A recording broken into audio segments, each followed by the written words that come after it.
Subnationals from Nigeria pushed new strategies to protect vulnerable communities from climate impact at COP30.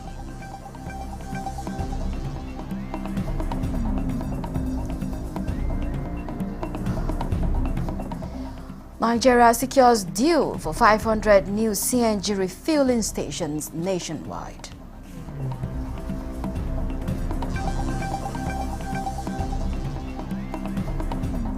Continental media leaders unite in Nigeria to champion solutions-driven reporting.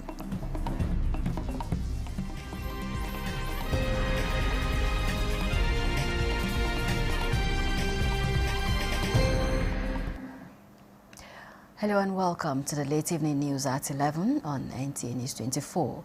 We're reaching you live in Abuja. I am Comforts Fashim. Every COP presents opportunity, not just for world leaders to negotiate texts, but also for climate vulnerable countries to access actions that must be taken. In Belém, subnational governments, civil society organizations, and Nigerian lawmakers discussed opportunities, priority areas, and ongoing efforts to tackle climate challenges, especially as they affect women and agriculture. Charles Alpha tells us more. In northern Nigeria, land degradation and the advancing Sahara deserts are posing threats on communities, while pollution, floods, erosion, and crop losses have continued to undermine livelihoods. But here at COP30 in the Amazonian city of Belém in Brazil, subnational governments, lawmakers, and civil society organizations are not just taking steps to see how they address the issues of climate change. They are learning new ways of dealing with the challenges. We have been battling, fighting with desert encroachment, desertification in our state. We are here for this COP30 to see that we had a very robust collaboration with various stakeholders in the climate change sector to ensure that we transmit them in our state. COP30 should be a COP of action. So the expectation from all of us at the end of this COP is to ensure that we have an actionable work plan that will be for the global reduction in climate challenges. It is time for action. No more of the boardroom noise anymore. COA started the Green Border Sustainability Initiative just in October, and this is to go to our border areas to enlighten our women and youths and also provide them with green skills. So COA is here today at COP30 to promote environmental resilience through large-scale tree planting.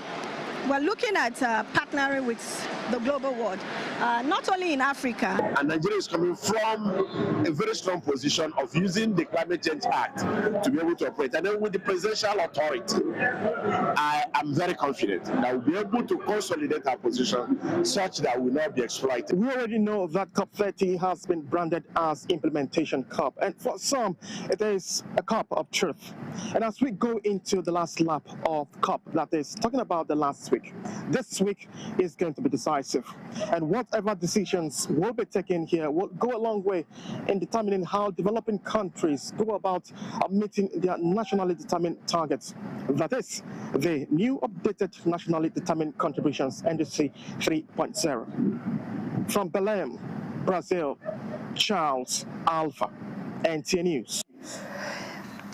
In line with federal government resolve at deepening compressed natural gas utilization, the Midstream and Downstream Gas Infrastructure Fund, MDGIF, has concluded discussions with a leading Chinese manufacturer to make available 500 CNG refueling stations across Nigeria for the next 3 years. A statement by the executive director of MDGIF, Oluwale Adama, said the discussion centered on the creation of a federal government-backed special purpose vehicle, SPV, promoted by MDGIF and its investment partners. Under the agreements, Compressed Natural Gas Automobility Infrastructure Company will be used to deploy 500 integrated CNG refueling stations, developed liquefied compressed natural gas supply infrastructure, and provide CNG and liquefied natural gas transportation trucks, forming a virtual pipeline across all states nationwide.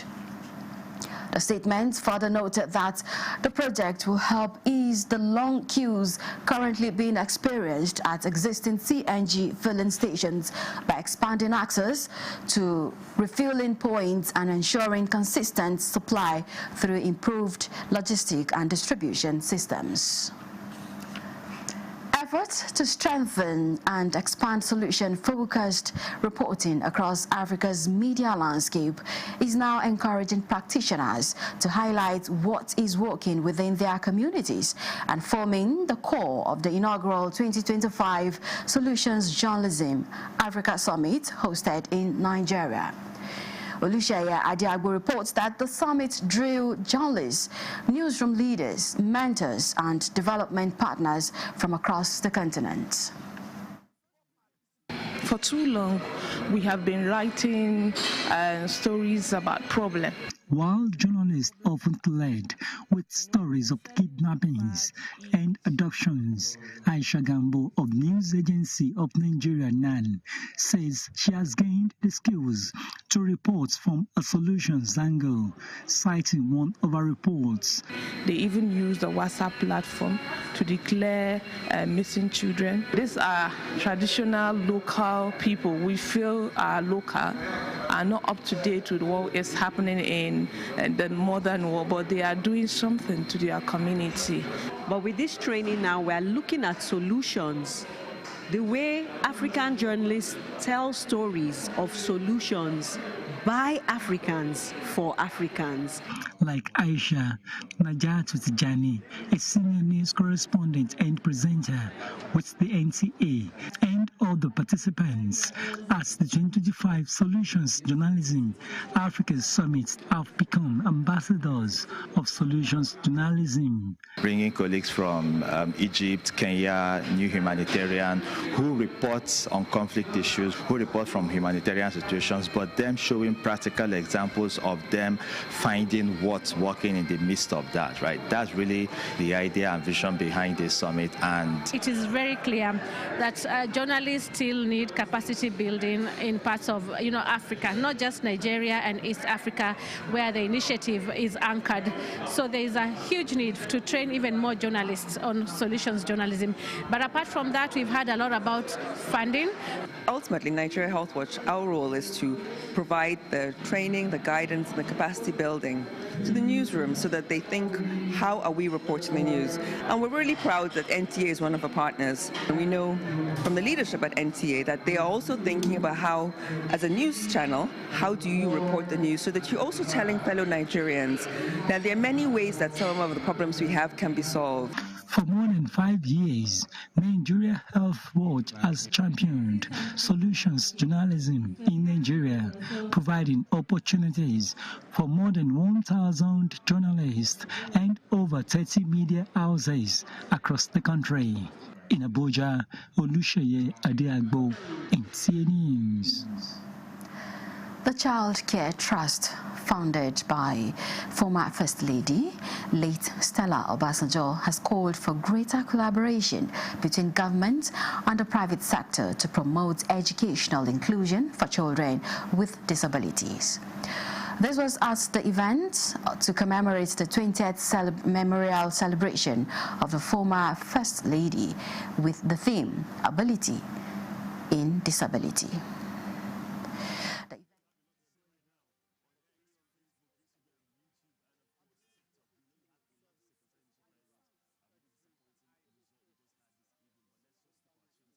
Were on display that highlighted the talents and creativity of children with special needs that reflect the daily struggles that they face.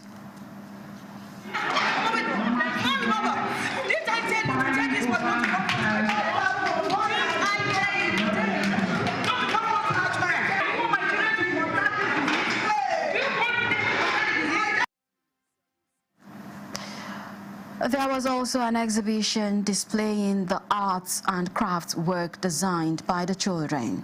Trophies were also presented to the winners of an essay competition that focused on the importance of inclusive education for children with disabilities. Provide quality education, vocational training, social services, and rehabilitation for children with special needs, orphans, and other vulnerable children. We don't seem to accept. If you watch the drama that was acted, is exactly what these children suffer. So we want the society to know that it's neither the fault of the mother who gave birth. It could be maybe during delivery, and so many other things must have happened along the line. We want them to accept them, to take them as the human being God created. Very glad to be here today to honor the legacy of Chief Mrs. Stella Obasanjo of blessed memory. This is a true reflection of her hard work. Giving admissions in sending children to Unity schools, it's important that they include a special educator in admission sector. We must give kudos. The woman had a dream and she put it down. It is for those who are living after should continue to sustain the dream. The chairman of the Nigerian Legion, Morenike Henry, has commended the nation's veterans for their unwavering and selfless service, urging them to continue deploying their skills within their communities to help combat insecurity across the country. Speaking at an interactive forum of the 18th regular intake held in honor of retired and serving personnel of the Nigerian Army, Henry emphasized the critical role of ex-service members played in strengthening national security at the grassroots. Ekene Ndulwe reports. 41 years after joining the Nigerian Army as members of the 18th regular intake in 1984, ex-servicemen have reunited to reconnect and explore ways they can continue contributing to national development. Among them is the chairman of the Nigerian Legion, Morenike Henry, who expressed gratitude for the opportunity to have served the country. She commended her colleagues for their enduring sacrifices and unwavering commitment to Nigeria.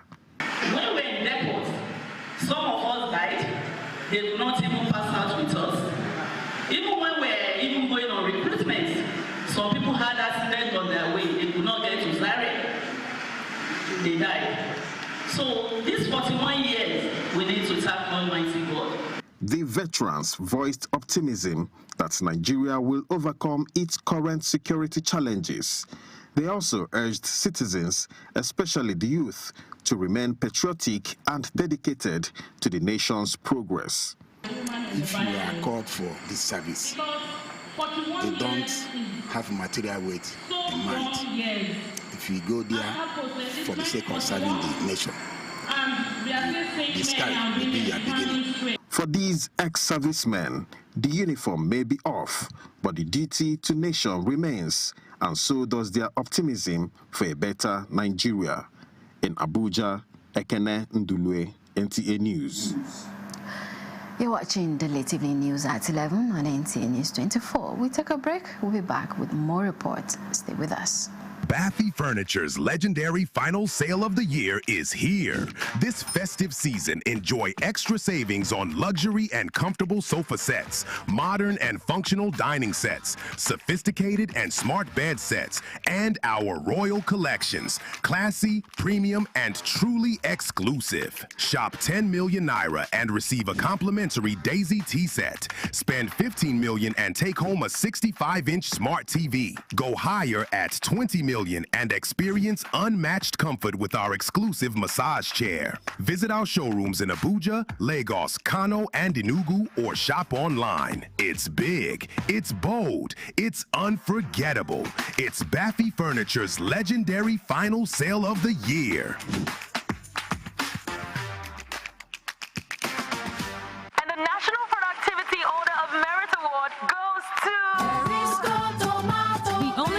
paste manufacturer to win the National Productivity Order of Merit Award by the Federal Government of Nigeria, endorsed by the Association of Private Medical Practitioners of Nigeria. This is an evidence of 100% natural goodness, great quality and great taste. So eat healthy to live longer. Use Erisco tomato paste and products. 100% natural tomato.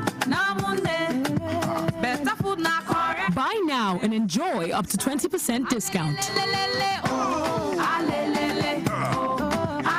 Erisco tomato paste, taste of Feel the power of precision, engineered to perfection.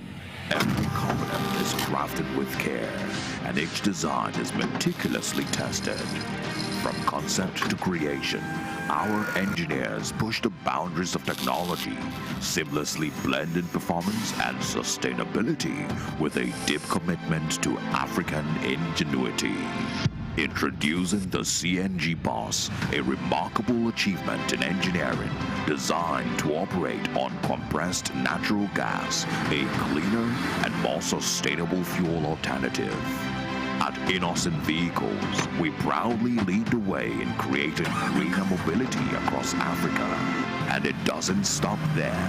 From SUVs to sedans, spacious buses to electric cars, Innocent offers a wide range of models designed to meet every need. Innocent Vehicle, the pride of African roads. This is NTA News 24. Thank you for staying tuned. The Nigerian Forest Security Service, NFSS, has intensified its local intelligence operations across the 6 area councils of the Federal Capital Territory in a renewed effort to curb insecurity.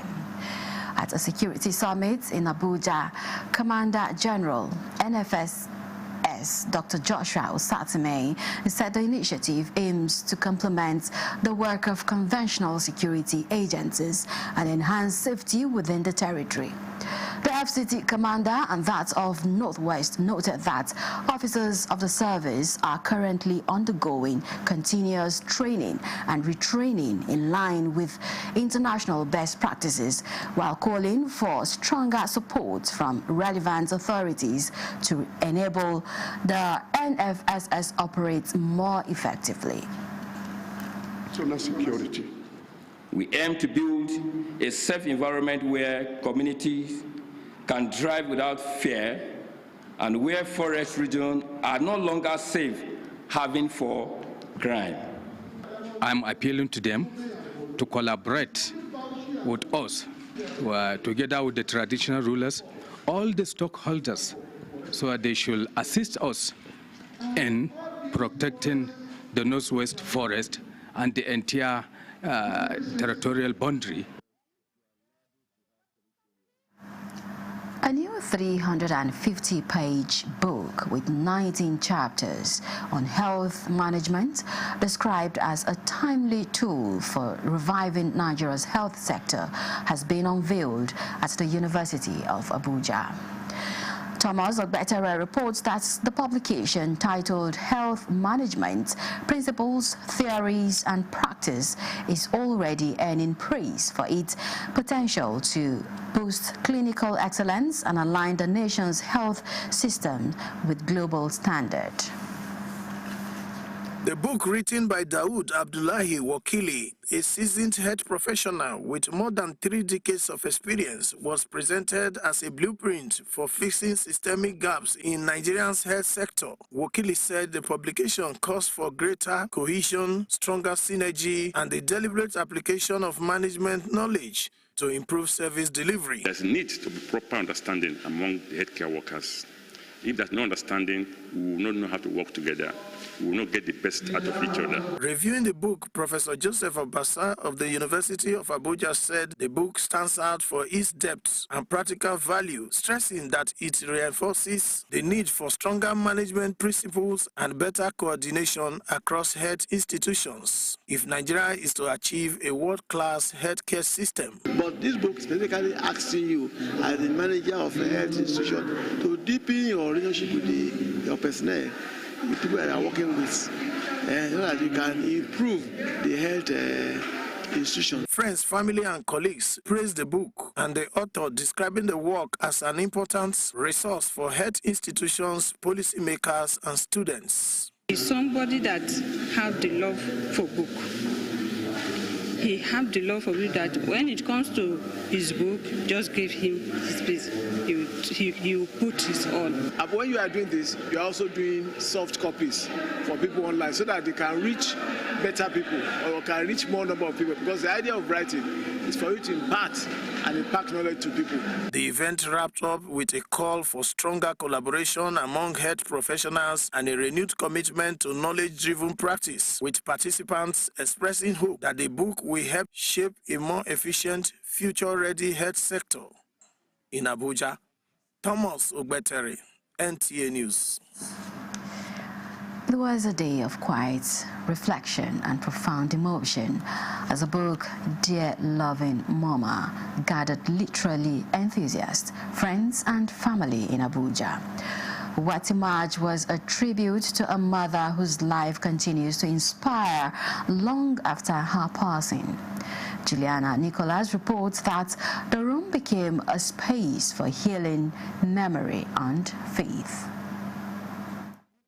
In a hall filled with anticipation, voices rise one after another, each person carrying a story, a memory, or a moment that speaks to the force of a mother's love. What started as a book launch soon unfolded into a gathering of hearts where grief, gratitude, and hope found common ground. The author takes the stage, her words revealing both a journey of writing and of living through loss while finding strength in the legacy left behind. Book. I got my inspiration from what I experienced when my mother was sick. It wasn't a nice experience at all. Didn't even plan. Maybe it was because I was opportune to produce a program called Literary Corner that had to do with writing. Doing the program, it now made me come out of the normal writing in the office, in the media space, for people to understand and gain knowledge. It made me realize that it's not all about how long you have lived here on earth, but how you have been able to impact in the life of people. The book reviewer delves into its pages, the work written with a blend of reflection, warmth, humor, and spiritual intention. He describes it as a narrative that does not simply tell a story, but guides the readers through the complex terrain of healing and memory. The book is about the need for us to live in love, irrespective of our religion. And I also see that the book will be useful for our policymakers. Let's see the need to invest more in our health systems. For the author's father, the experience is deeply personal. Speaking of his late wife, his reflections on how the book has helped him make peace with his pain, while keeping her presence alive in the stories retold. My wife, late Mrs. Elizabeth Chang, she was wonderful. In fact, how my wife went about with her children, Rachel, Ruth, and Raphael, as if she knew she was going to part so early. In fact, I'm overwhelmed. If by responsibility in the house, running the affairs of the house, I don't feel it. I don't, because she has given her the responsibility what to do. My pain is the vacuum that has been created, not seeing her, not being with her. And as the event draws to a close, a quiet message settles over the room, a reminder that kindness and love are the truest legacies we leave behind, for no one can predict when time will call us home. In Abuja, Juliana Nicholas, NTA News. Vice President Kashim Shettima has visited Sokoto to extend his condolences to the family of Nigeria's former president, the late Shehu Usman Aliyu Shagari, following the death of his widow, Hajia Sutura Shagari.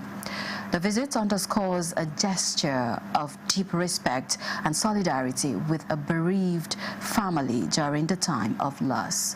Abdullahi Umar Ilalu completes the story. The Vice President was received at the Sultan Abubakar III International Airport, Sokoto, by Governor Ahmed Aliyu and other top government officials. At the residence of the deceased, Vice President Kashin Shettima said he was in Sokoto on behalf of President Bola Ahmed Tinubu to condole with the Shagari family and the people of the state over the death of Hajia Sutura. He prayed Allah to forgive her shortcomings and grant her Jannatul Firdaus, describing her passing as a loss to both Sokoto and the nation. May Allah grant her soul eternal rest and reward her with his Jannah Firdaus. And may Allah also grant the family the fortitude to bear the irreparable loss. Governor Ahmed Aliyu described the visit as a remarkable show of love and solidarity. He thanked the Vice President for identifying with the state in its moment of grief and prayed for Allah's guidance. We thank you for your coming. We pray to Allah subhanahu wa ta'ala to reward you. Aged 89, Hajia Sutura Shagari, the last surviving widow of the late president, is survived by children and grandchildren. The delegation then proceeded to the residence of Senator Aliyu Magatakar Dawamako ahead of the Vice President's return to Abuja. In Sokoto, Abdullahi Omar Ilalu, NTA News.